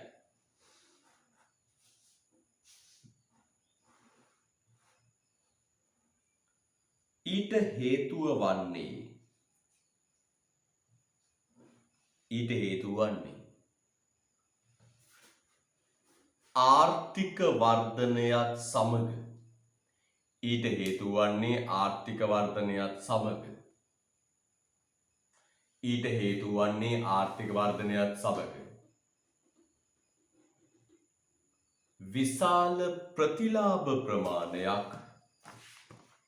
ආර්ථික වර්ධනයත් සමග විශාල ප්‍රතිලාභ ප්‍රමාණයක් බිහිවීමයි. ආර්ථික වර්ධනයත් සමග විශාල ප්‍රතිලාභ ප්‍රමාණයක් බිහිවීමයි. මෙන්න පුතේ ඒ ප්‍රතිලාභ ටික. කරුණු ගොඩාක් තියෙනවා. කරුණු 11ක් තියෙනවා. 5ක් පාඩම් කරගන්න. 11ක් දීලා තියෙන 5ක් Tamanට තේරෙන හොඳ 5ක් තෝරගන්න. ලැබ්ද එක ඉහළ ජීවන මට්ටමක් අත්පත් කරගත හැකි වීම. ඉහළ ජීවන මට්ටමක් අත්පත් කරගත හැකි වීම. ඉහළ ජීවන මට්ටමක් අත්පත් කරගත හැකි වීම. ඉහළ ජීවන මට්ටමක් අත්පත් කරගත හැකි වීම. පුතේ ඉහළ ජීවන මට්ටමක් අත්පත් කරගත හැකි වීම. මේ වැඩි ඕන නෑ පුතේ. අපිට තේරෙන දේවල්. පුතාට තව මීට අවුරුදු 10කට කලින් මතක් කරන්න පුළුවන් නම් මීට අවුරුදු 10කට කලින් ඔබේ ගම සහ අද ඔබේ ගම සංසන්දනය කරන්න පුළුවන් නම් ඔබට මේක තේරෙනවා. මම කුඩා කාලේ පාසලට යන්න කිලෝමීටර් 2.5ක් 3ක් පයින් ගියා. හරිද? කිලෝමීටර් 2.5ක් 3ක් පයින් ගිහපු මිනිස්සෙක් මම අපේ ගෙදර ඉඳලා ඔය නාත්විල පාරෙන් ඔය කටුපොල් කෑල්ල දැන් කටුපොල් ඉස්සර රබර් තිබුණේ ඔය කෑල්ල පාර කිලෝමීටර් 2.5ක් විතර මම පයින් ගියා. දවල්ට එනකොට ගිනි ගූස්ට කවුයි මූණ පුපුරු ගහනවා. කිලෝමීටර් 2.5ක් පයින් ගියා. ඒ යද්දි මම දැක්ක දේ තමයි ඔක්කොම තිබුණේ කටුමැටි ගෙවල්. සිමෙන්ති කඩවලින් තිබුණේ තාම ගෙයක් දෙකක් තුනක් වගේ. පාර දෙපැත්තෙම තිබුණු කටුමැටි ගෙවල්. තාම දුප්පත් මිනිස්සු නේද? තාම දුප්පත්. ගොඩක් දරුවෝ ඉස්කෝලේ ගියෙත් නැහැ. ගොඩක් පවුල්වල අය පාසල් ගියෙත් නැහැ. තාම දරිද්‍රතාවයේ තිබුණා. හරිද? මම ගොඩක් දැන් අවුරුදු 45ක් මම කුඩා කාලය ගැන තොර මීට අවුරුදු 30කට එහා. තාම දුප්පත්. ගොඩක් අය ඉස්කෝලේ යන්නෙත් නැහැ. රැකියාවල් නැහැ. යන්තම් පැලකොටකින් පොල්ලතු හොයපු මැටි ගහපු ගෙවල් තියෙන අපේ ගෙදරත් එහෙමයි. පොල්ලතු හොයපු සාමාන්‍ය මැටි ගහපු ගේ අපේ ගේ ලෑලි ගහලා තිබුණේ. එහෙම ගෙවල් තිබුණා. තාම දුප්පත්. මම මේ කොරෝනාත් එක්ක මේ ඊපෙරේද ඔය පාරෙන්ම ගියා පයින්. මම දැක්ක දේ තමයි කටු මැටි ගහපු එක ගෙයක් නෑ. පොල්ලතු හොයපු එක ගෙයක් නෑ. පොල්ලතු හොයපු එක ගෙයක් නෑ. නේද? දියුණු වෙලා. රටේ මිනිස්සු මේ ආර්ථික වර්ධනයත් එක්ක ගම්වල මිනිහා පවා දියුණු වෙනවා. ජීවන මට්ටම වැඩි කරගන්න. නේ? අන්න බලන්න තේනවා. ආර්ථික වර්ධනයත් එක්ක රටේ නිෂ්පාදනය ආදායම වැඩි වෙලා ජීවන මට්ටම ජීවන තත්ත්වය ඉහළ යාමක් සිද්ධ වෙනවා. right. දෙවෙනි කියන්නේත් සේවා නියුක්තිය ඉහළ යාම. අංක 2 සේවා නියුක්තිය ඉහළ යාම. සේවා නියුක්තිය ඉහළ යාම. සේවා නියුක්තිය ඉහළ යාම. සේවා නියුක්තිය ඉහළ යාම. පුතේ බලන්න. ආර්ථික වර්ධනයත් එක්ක කර්මාන්ත බිහි වෙනවා. නිෂ්පාදන කටයුතු පුළුල් වෙනවා. ඒ නිෂ්පාදන කටයුතු පුළුල් වෙලා පුතේ රැකියා අවස්ථා බිහි වෙනවා. රැකියා අවස්ථා බිහි වෙනවා. හැමෝටම රස්සා තියෙනවා. අන්න ආර්ථික වර්ධනයත් එක්ක නිෂ්පාදන කටයුතු පුළුල් වෙලා රැකියා අවස්ථා බිහි වෙනවා. ඊළඟ රාජ්‍ය අයභාරය ශක්තිමත් වීම. ඊළඟ කියන්නේ රාජ්‍ය අයභාරය ශක්තිමත් වීම. රාජ්‍ය අයභාරය ශක්තිමත් වීම. රාජ්‍ය අයභාරය ශක්තිමත් වීම. පුතේ නිපදවන ප්‍රමාණය වැඩි වෙද්දී හදන භාණ්ඩ ප්‍රමාණය වැඩි වෙද්දී ආණ්ඩුවේ අයභාරය ශක්තිමත් වෙනවා. අපි දන්නවා භාණ්ඩ හා සේවා මත පනවන බදු ප්‍රමාණය වැඩි වෙනවා. භාණ්ඩ හා සේවා මත පනවන බදු ප්‍රමාණය වැඩි වීමත් එක්ක ආර්ථිකය වර්ධනය වෙනවා. right? ඊළඟ ඉතුරුම් ඉහළ යාම. ඉතුරුම් ඉහළ යාම. පුතේ මොකද වෙන්නේ? ආදායම වැඩි වෙද්දී වැඩිවන ආදායමෙන් කොටසක් අපි ඉතුරු කරනවා. වැඩිවන ආදායමෙන් කොටසක් අපි ඉතුරු කරනවා. අන්න ඉතුරුම් වැඩි වෙනවා. ඉතුරුම් ඉහළ යාම. එන බලන්න කියනවා. ඉතුරුම් ඉහළ යාම. ආර්ථික වර්ධනයත් එක්ක ආදායම වැඩි වෙනවා. ආදායම වැඩි වෙනවත් එක්ක මොනවනේ? වැඩි සල්ලි ටිකක් ඉතුරු කරන්න පෙළෙනවා. ඉතුරුම් ඉහළ යාම. ඊළඟ ව්‍යාපාරවලට ඉහළ ලාභ අත්පත් කරගත හැකි වී ඊළඟ යන්නේ ආයෝජනයේට සම්පත් සපයා ගැනීමට හැකි වීම. පස්වෙනි එක ආයෝජනයේට සම්පත් සපයාගත හැකි වීම. පස්වෙනි එක ආයෝජනයේට සම්පත් සපයාගත හැකි වීම. ආයෝජනයේට සම්පත් සපයාගත හැකි වීම.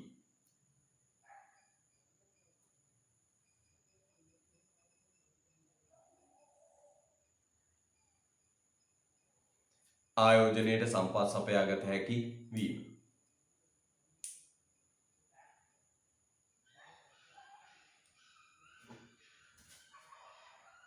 ඊළඟ ව්‍යාපාරවලට ඉහළ ලාභ අත්කරගත හැකි වීම. ව්‍යාපාරවලට ඉහළ ලාභ අත්කරගත හැකි වීම. ව්‍යාපාරවලට ඉහළ ලාභ අත්කරගත හැකි වීම. තුල ව්‍යාපාරවලට ඉහළ ලාභ අත්කර ගැනීමට හැකි වීම තුල